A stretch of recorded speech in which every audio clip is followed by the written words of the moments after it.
Écoute, petit Pierre, écoute cette musique. Elle est nourrie de 1000 couleurs chatoyantes et de tous les mystères de son pays, l'Inde. C'était il y a très longtemps, au temps des princes hindous, les Maharajas. À l'époque, ils étaient aussi puissants que des rois et immensément riches. Mais riches, petit Pierre, comme tu ne peux l'imaginer. Là-bas, on disait que les pierres précieuses protégeaient des mauvais esprits. Alors on en mettait partout. Sur les poignées des portes, sur les meubles, les rideaux, les vêtements, les turbans, dans les sourcils, les moustaches, le nombril, aux oreilles. Cela te fait rire, mais c'est vrai. Même aux éléphants, ils faisaient porter des boucles d'oreilles. Non. Ces princes vivaient dans des palais somptueux. Et c'est au palais des vents du grand Maharaja Nataraj Rajkushalimar que va se passer mon histoire. Qu'est-ce qui te fait glousser comme ça? Le nom de mon Maharaja, hein? Nataraj Rajkushalimar. Il est rigolo mais compliqué, hein, dis donc. La façade jaune safran de ce palais était percée d'une multitude de fenêtres. 953. 953. T'exagères pas un petit peu? Non, non. C'est justement à cause de ces 953 fenêtres qu'on l'appelait le palais des vents. Il était constamment traversé par des courants d'air, bien agréable l'été, sous une chaleur étouffante. Lorsqu'on passait devant ce palais, on entendait souvent de la musique. Une musique si jolie que l'on ne résistait jamais à l'envie de s'arrêter pour l'écouter. C'est Natakushrashlik truc machin chose qui jouait de la flûte? Non, son fils, le prince Shankar. C'était un jeune homme habituellement d'un caractère très gai, seulement depuis quelque temps, il y avait dans les mélodies qu'il improvisait quelque chose d'infiniment triste. Pourquoi? Tu vas bientôt le savoir. Dans ce palais des vents, habitaient donc Nataraj Rajkushalimar, ses épouses et ses nombreux enfants. Et tout ce petit monde entouré de centaines de serviteurs vivait dans un luxe, mais un luxe, le plus fou, le plus... Moi je croyais qu'en Inde, les gens étaient plutôt pauvres. Pas tous, mais beaucoup en effet. Aujourd'hui encore, dans les grandes villes comme Calcutta ou Bombay, de nombreux enfants passent leur journée à mendier. Ils ne vont pas à l'école? Et bien souvent, non. Ils n'ont pas le temps d'y aller. Ils doivent absolument gagner de quoi manger. Alors ils mendient ou font des petits boulots. Quoi comme petit boulot? Oh, plein. Les garçons les plus costauds sont coulis. Ils portent sur leur tête tout ce qui peut être déplacé, des matelas, des bassines d'épices, des horloges, des machines à coudre, des cages à poules, ou alors ils conduisent des tuk-tuk. Tuk-tuk. Un tuk-tuk, c'est un siège avec 2 roues tirées par un vélo. C'est un vélo-taxi si tu veux. D'autres enfants sont cireurs de chaussures, barbiers, cureurs d'oreilles ou... Cureur d'oreilles? Oh, tu dis n'importe quoi. Mais pas du tout. Ils récurent les oreilles des gens, je t'assure. Et ce n'est pas tout. Ils épilent les poils du nez aussi. Et raclent même les langues. Berga, mais c'est dégoûtant. Oui et non. Là-bas, tu sais, quand on fait sa toilette, on ne doit rien oublier. Les hindous attachent beaucoup d'importance à la propreté. Même les statues de tous leurs dieux sont baignées soigneusement plusieurs fois par jour. C'est vrai qu'en Inde, il existe plein de dieux? Des milliers. Enfin, ce n'est pas tout à fait ça. Dans la religion hindoue, tu vois, il n'y a en fait qu'un seul Dieu.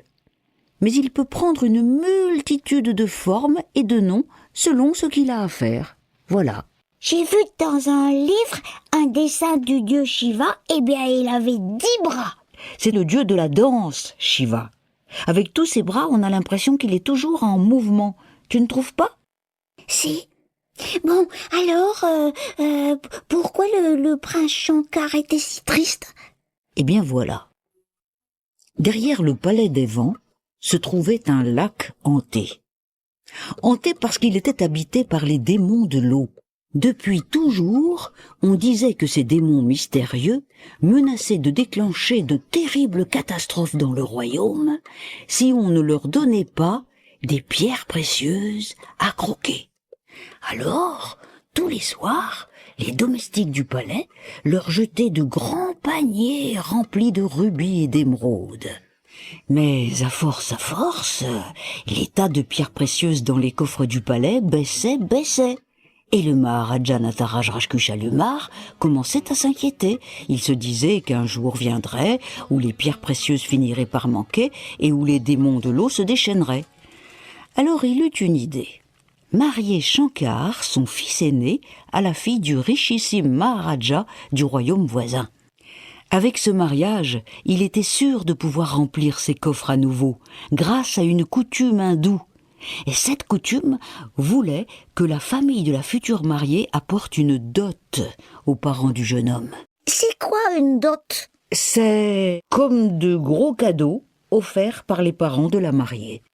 Chez les Maharajas, c'était des trésors considérables, des bijoux, des pierres précieuses, des richesses incroyables. Et les parents du marié, ils n'offrent rien? Eh bien non, justement. Ne me demande pas pourquoi, je ne sais pas. C'est la coutume, voilà. En Inde, dans les familles pauvres, à cause de cette fameuse dot, c'est une calamité d'avoir une fille à marier.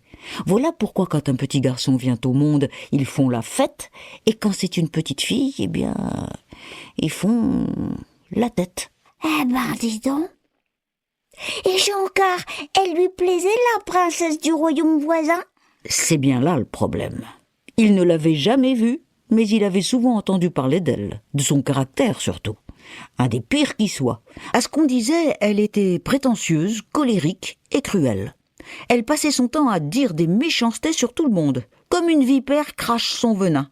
D'ailleurs, les gens la surnommaient langue de vipère, et ce n'était pas pour rien. Alors Shankar a dit à Anna que Shlali truc machin chose, je n'épouserai pas une langue de vipère? Eh bien, pas du tout. Il ne pouvait pas refuser, figure-toi. En Inde, ça commence à changer, mais autrefois, c'était les parents qui choisissaient les fiancés de leurs enfants. Et bien sûr, ils devaient les trouver dans des familles de la même caste. La même quoi? La même caste. Il faut que tu saches une chose très importante, mon petit Pierre. La population indienne est divisée en plusieurs castes, plusieurs groupes si tu préfères. Cela va des plus riches aux plus misérables des pauvres. Et jamais on ne permettait le mariage avec une personne d'une caste différente de la sienne. Aujourd'hui encore, il n'est pas facile, tu sais, très mal vu d'épouser quelqu'un d'une autre caste. Et à l'époque de mon histoire, c'était une chose impossible, absolument interdite. Eh ben, dis donc. Et pour Shankar, il n'y avait pas une fille plus gentille quand même? Il y en avait bien une que Shankar aimait en secret, mais il n'avait pas le droit de l'aimer, parce que justement, elle était d'une caste différente, bien en dessous de celle des Maharajas. Ses parents n'étaient que simples serviteurs au palais. Pas riches du tout, en plus. Tu comprends maintenant le problème de Shankar? Elle s'appelait comment, sa bien-aimée? Rohini. Elle avait toutes les qualités. Elle était belle, intelligente, drôle, douce, sensible, et partageait avec Shankar la même passion pour la musique. Quand elle chantait, sa voix vous caressait les oreilles et le cœur avec beaucoup de douceur, mais le plus merveilleux, le plus extraordinaire chez elle, c'était son talent pour la danse.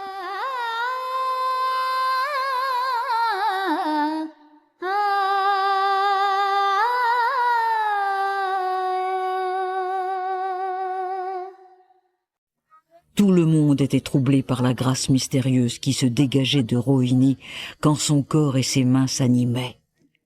Certains racontaient même qu'elle devait être la réincarnation d'une des filles de Shiva, le dieu de la danse, c'est te dire. C'est quoi la réincarnation? La réincarnation? La réincarnation. Les hindous pensent que lorsqu'un homme meurt, son âme est réincarnée. c'est-à-dire qu'elle revient au monde dans un autre corps. C'était vrai alors que la fille de... Pour Rohini, que la fille de Shiva était dans son corps? C'est ce qu'on racontait. Shankar en était tombé amoureux le jour où il l'avait surprise, alors qu'elle se croyait seule, en train de danser.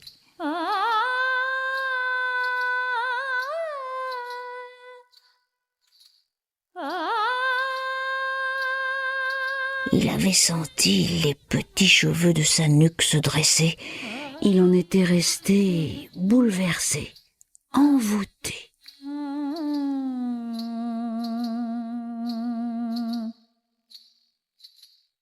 Sa danse terminée, Rohini s'était aperçue de la présence du prince. Elle avait rougi, puis il lui avait adressé le plus tendre des sourires. Tu sais, un de ces sourires qui...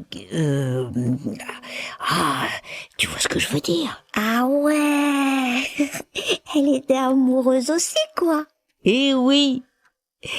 Mais comme il n'était pas question qu'un fils de Maharaja épouse une fille de la caste des serviteurs, cet amour impossible les rendait tous les deux très malheureux.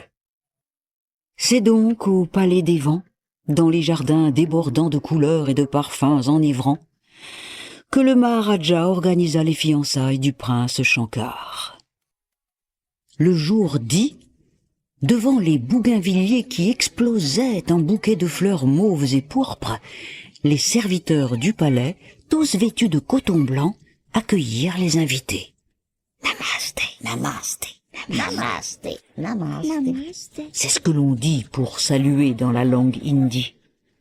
L'arrivée de la princesse fut annoncée par les barrissements des éléphants.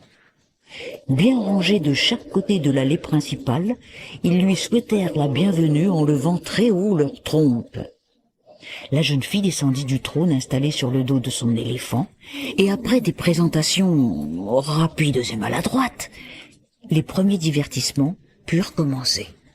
On avait fait venir des 4 coins du royaume les charmeurs de serpents les plus doués, les danseurs les plus renommés et les orchestres les plus réputés. Tiens, écoute. Le repas de fiançailles fut un festin de plats les plus raffinés de l'Inde. Quelle délicieuse senteur de gingembre, de curry et de safran. Mais Shankar, incapable d'en avaler une seule bouchée, était pétrifié devant le spectacle affligeant que lui offrait sa dinde de fiancée. Elle ne cessait de se vanter, de radoter en zézayant des choses stupides, méchantes et stupides. Au dessert, à la demande de son père, il dut jouer de la flûte, et comme toujours, sa musique reflétait les sentiments de son cœur. Elle était triste, dis donc, même catastrophiquement sinistre. Tout juste. Évidemment, les sourcils des Maharajas se froncèrent, les sourires se figèrent, et les pierres précieuses pendues aux oreilles de leurs femmes, les Maharani, cessèrent soudainement de cliqueter. Le visage de la princesse devint violet, ses yeux étaient prêts à mordre. Bouillonnante de rage, elle bondit de son siège comme si une guêpe lui avait piqué les fesses. Ça suffit! C'est insupportable! Cette musique est la plus ennuyeuse que j'ai jamais entendue. Elle est sans intérêt. Sans intérêt? Comme vous y allez, princesse? Moi, je trouve au contraire qu'elle raconte beaucoup de choses, cette musique.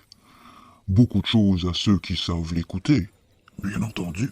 Le fakir Pagun venait de parler.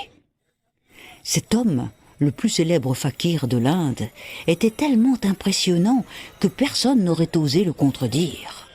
Bien sûr, il était capable de marcher sur des clous ou des épées, de manger du verre ou des tisons enflammés, de dormir sur des planches cloutées, mais cela, beaucoup de fakirs savent le faire. Lui, en plus, rien qu'en fixant les gens dans les yeux, avait le pouvoir de deviner ce qui se passait au fond de leur cœur, leurs sentiments les plus cachés. On disait même qu'il savait parler aux divinités dans un langage secret.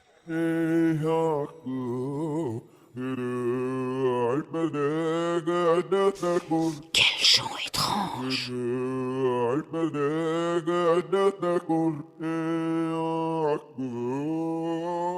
fakir Pagoun fixait Shankar avec une intensité troublante. Puis il s'approcha de lui lentement, lentement. Et subitement,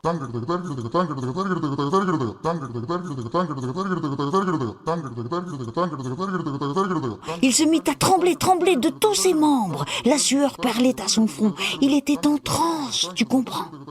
Puis il ferma les yeux et articula des mots incompréhensibles. Incompréhensibles pour tout le monde, sauf pour Shankar, curieusement.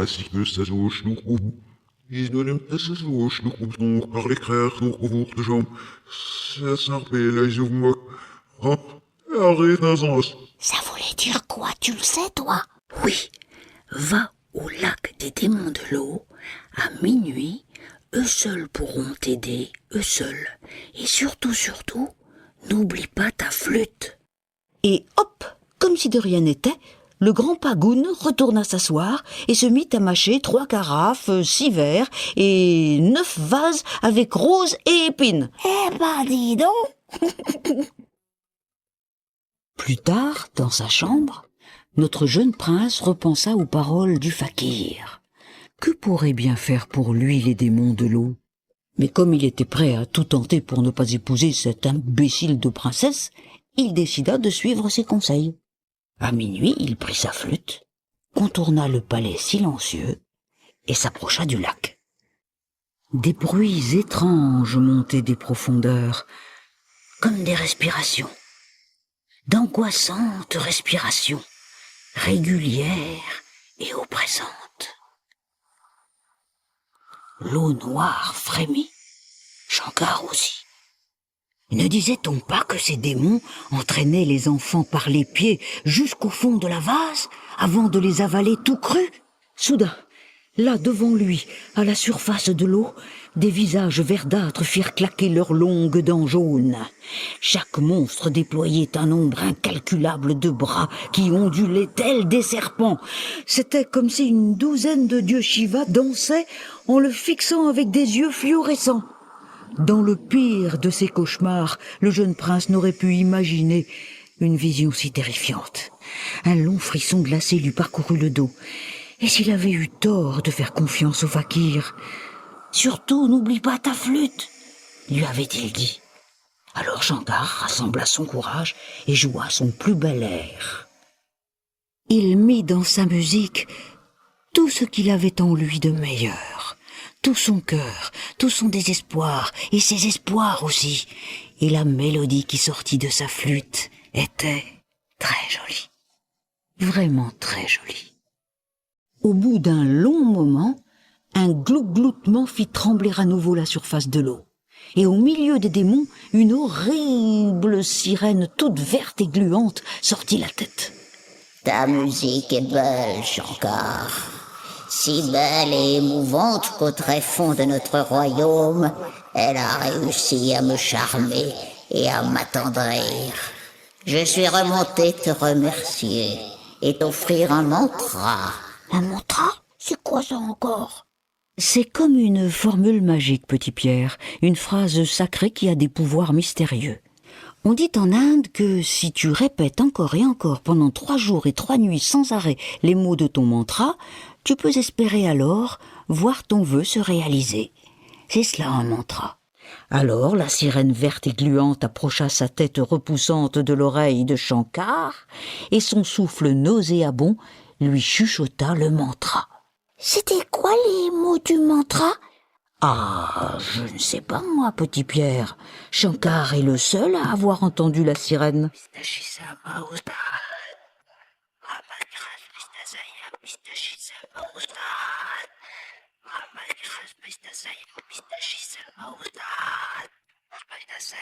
Il regagna ensuite son lit et durant toute la nuit il ne cessa de le répéter.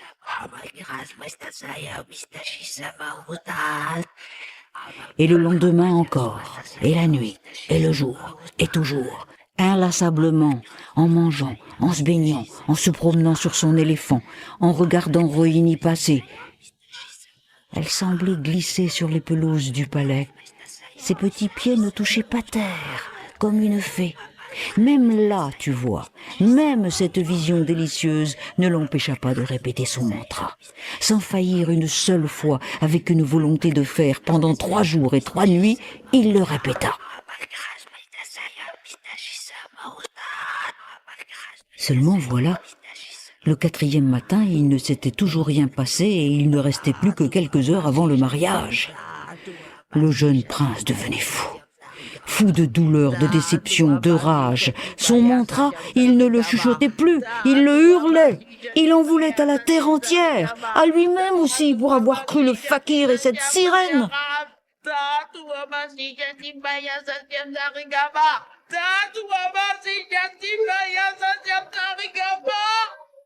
Le moment de la cérémonie arriva. Le futur marié, très digne, entouré de ses parents et de leurs invités, ne laissa rien paraître, et pourtant son cœur était en 1000 morceaux.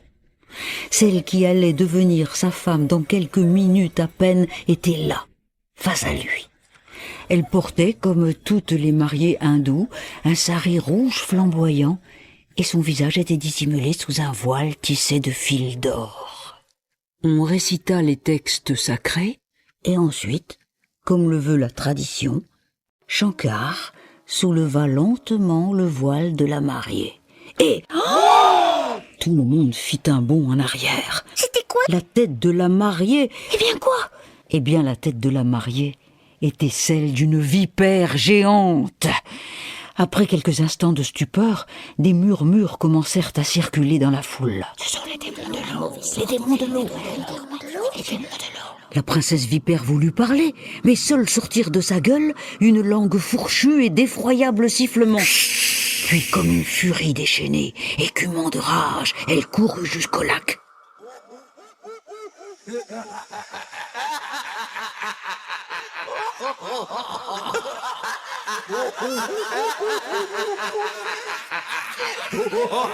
Les éclats de rire des démons semblaient l'attendre en effet. Puis, surgissant de l'écume, toute dégoulinante d'algues puantes, la sirène apparut. Tu en fais une tête, princesse. C'est ta tête de vipère qui ne te plaît pas. Et pourtant, c'est bien à cela que tu ressembles au fond de toi, non? Rentre chez toi et suis ce conseil. Apprends à être aimable si tu veux être aimé. Peut-être retrouveras-tu alors ta tête de princesse. Les sifflements de la princesse vipère s'arrêtèrent net. Elle regagna son royaume et sa cour la suivit sans un mot. Devant la foule médusée, la sirène reprit la parole. Approche, Rohini, approche. N'aie pas peur, ma jolie, n'aie pas peur. La jeune fille s'avança. Montre-nous comment danse la fille de notre dieu Shiva, réincarnée en toi. Oh, c'était vrai alors? Eh oui, pour une fois tu vois, cette rumeur était vraie. Et Rohini dansa. C'était si beau, petit Pierre, si beau, que même les démons de l'eau écrasèrent au coin de l'œil une petite larme de joie. La sirène attendit que la jeune fille eût fini pour ajouter. À présent, lave tes mains dans l'eau de notre lac. Rohini plongea ses mains, et aussitôt l'eau sombre devint transparente, comme du cristal. Quel spectacle au fond! Imagine, éclairées par un rayon de soleil, toutes les pierres précieuses qui depuis des années s'étaient accumulées, étincelaient de 1000 éclats. Bah, les démons ne les avaient pas mangés? On devait, paraît-il, absolument leur en donner à croquer. Eh bien, tu vois, cette rumeur était complètement fausse. Les pierres précieuses ne les avaient jamais intéressées. Les gens parfois racontent n'importe quoi, tu sais. Il faut se méfier des rumeurs. Tous ces trésors seront à toi désormais, Rohini. Nous te les offrons, dit la sirène verte avec un large sourire. Puis elle s'adressa au Maharaja. Dis-moi, Nataraj Rajkushalimar, quand un dieu fait le sublime honneur à un humain de se réincarner dans son corps, quelle caste crois-tu alors que cet homme ou cette femme appartient? À la caste la plus pure, la plus élevée, n'est-ce pas? Comme celle des Maharajas. Nataraj Rajkujalumar se tourna vers Rohini. Mais qui regardait-elle avec des yeux si brillants d'amour? Shankar? Son fils Shankar? Mais pourquoi le jeune homme avait-il l'air si ému? Un immense sourire fit alors teinter les rubis de la moustache de notre Maharaja. Et il était d'accord. Et il accepta d'unir enfin Rohini et Shankar. Ouais! Leur mariage fut si grandiose que dans toute la région, on en parle encore. Cependant, les démons de l'eau exigèrent une chose, que le prince et son épouse viennent les voir chaque soir au coucher du soleil. Et sais-tu pourquoi? Pour les nourrir, mais plus avec des pierres précieuses, avec de la musique, tout simplement.